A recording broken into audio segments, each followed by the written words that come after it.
안녕하세요. 하루연입니다. 드디어 기다리고 기다리던 금리 결정이 발표됩니다. 한국 시간으로 새벽 4시에 발표되는데요. 시카고 상품거래소 페드 워치에 따르면 FOMC 금리 결정은 0.25% 인하 확정적으로 보고 있죠. 만일 예상한 대로 금리 인하가 진행된다면 미국의 기준금리는 4.25에서 4.5%라는 수치로 내려오게 됩니다. 같이 봐야 되는 페드 점도표가 굉장히 중요하다고 늘 말씀을 드렸습니다. 뱅크 오브 아메리카는 다음과 같이 입장을 밝혔는데요. 점도표의 중간값은 2025년 3회, 2026년 2회 할 것으로 예상한다 라고 얘기를 했죠. 뱅크 오브 아메리카의 입장처럼 점도표가 그렇게 나온다고 한들 2026년도의 2회는 시장은 무시할 것으로 예상되고요. 2025년도 3회냐 2회냐 4회냐 가지고 많은 논란과 시비가 엇갈릴 것으로 예상이 됩니다. 이번 FOMC에서 페드는 지난 9월 FOMC보다 더 나은 성장, 더 나은 인플레이션, 더 나은 실업률을 앞으로 금리 결정에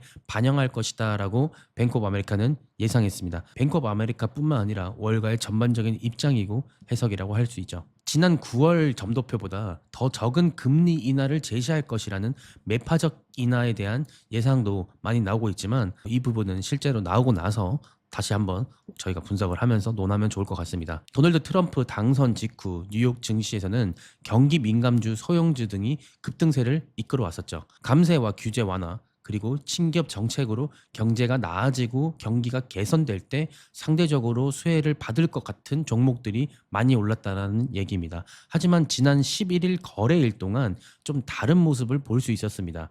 매그니피선트라고 불리는 종목들이 있는데요. 여기서 말하는 맥세븐은 엔비디아, 애플, 마이크로소프트, 알파벳, 아마존, 테슬라, 메타를 묶어 부르는 말입니다. 내년 전망에도 이 모습은 달라지진 않습니다. 트럼프 행정부의 관세 정책 등 불확실한 거시경제와 정책 속에서 맥세븐은 시장을 주도하여 상승할 것으로 보고 있고요.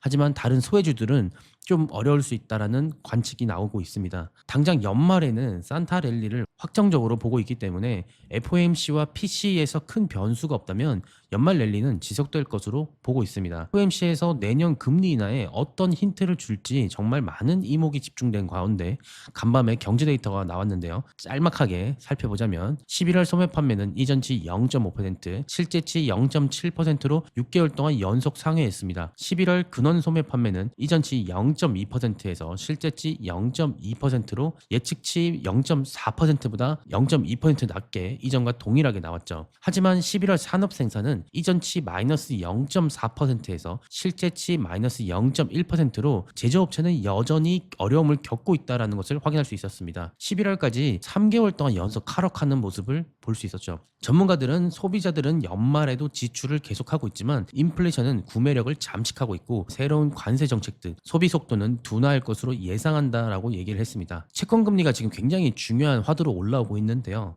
경제 데이터가 발표된 이후 10년물 채권 금리는 4.442%까지 상승했으나 현재 소폭 하락하여 4.387%대에 머물러 있습니다. 수많은 전문가들은 현재 10년물 채권 금리에 대한 상승은 트럼프 정책으로 인한 재정 적자가 악화되고 인플레이션이 다시 높게 유지될 것으로 예상하기 때문이라고 얘기를 했죠. 전문가들이 말하는 가장 무서운 얘기는 2025년 1분기까지 채권 금리는 5%까지 상승할 것으로 보고 있으며 25년 중에는 6%까지 상승할 수 있다라고 내다봤습니다. 골드만삭스는 조금 긍정적인 시각을 비췄는데요. 인플레이션은 앞으로 하락 안정화될 것으로 보고 있고 미국 10년물 채권 금리도 3.85%까지 내려갈 것으로 보고 있어 11월 CPI와 PPI 그리고 발표될 PCE를 통해서 예상치를 추정을 해보면 인플레이션은 2%에 가깝게 유지될 것이라고 분석 입장을 밝혔죠. 제 생각을 간단하게 정리를 하자면 전문가들의 입장처럼 내년에도 맥세븐, 비트코인, 골드 등